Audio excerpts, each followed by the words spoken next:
Hindi nag-video, kakainis.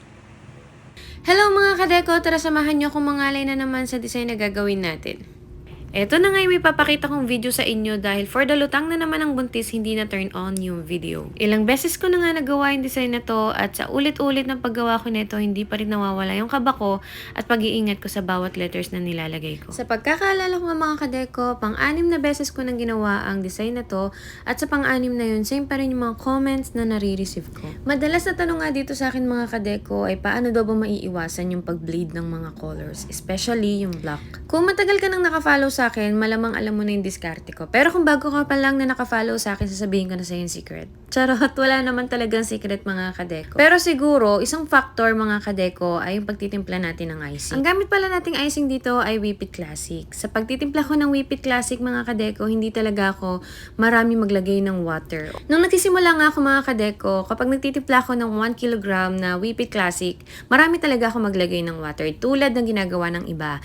Kaya lang napapansin ko nga na mabilis siya mag-moist, mabilis siyang mag-watery, and mabilis mag-bleed yung mga colored icing. Kaya naisip kong bawasan yung water. Pero syempre may pangamba pa rin ako kasi baka magbago yung lasa, may mga aftertaste, ganyan. Pero sa experience ko, wala pa namang nagre-reklamo sa aming mga customer na may aftertaste or iba yung lasa ng aming icing tulad before, ganyan. So, wala naman, no? Nasa paghahalo pa rin din talaga. So, ayun, naglas na ako ng water at recommended ko talaga yung ganung ratio or yung ganung timpla kapag mga detailed or art cake ang gagawin. Pangalawang tips nga mga kadeko para maiwasan natin yung pagbi-bleed ng ating colored icing is double toning. Maraming na nakakagawa ng ganitong technique pero para sa mga bago nating followers, ang double toning technique po ay paglagay ng unang lines or unang color before dun sa desired na color na gusto natin. As you can see here sa ginagawa nating PRC ID, naglagay muna tayo ng white lines or white font before dun sa black font. Sa ganitong way nga mga kadeko, may iwasan nyo talaga yung pagbi-bleed ng bonggang-bongga at masisave nyo talaga yung pinaghirapan yung art design. Kung maaalala nyo nga mga kadeko at kung napanood nyo yung aking diwata cake design, umabot na siya ng 12 days na hindi pa rin talaga nagbi-bleed ng bonggang-bongga. Kaya nga mga kadeko, yung share ko sa inyong tips ay 100% proven and tested ko na. Nasa sa inyo na lang kung itatry nyo or hindi.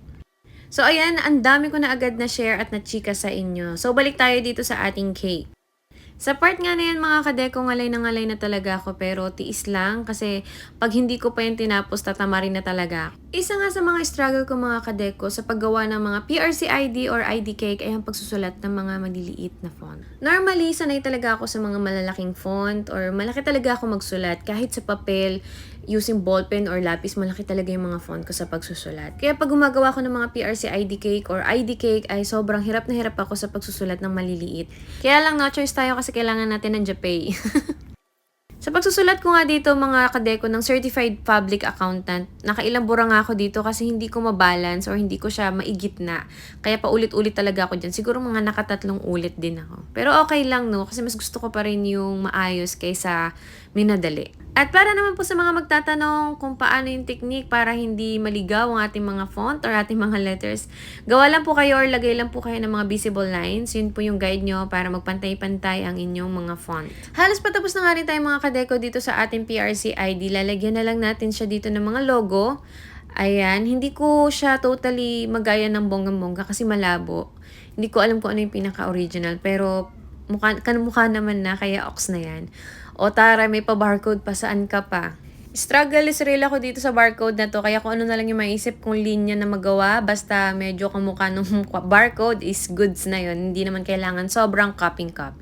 Ayan, para sa mga kukuha ng PRC ID at magre-renew ng PRC ID, mag-comment at mag-message lang kayo sa Art Cake. Kami nang bahala mag-provide. Charot! Ayan, tapos na tayo sa ating PRC ID cake. Sana nagustuhan nyo at may natutunan kayong bago. Don't forget to follow, like, and share. Bye-bye!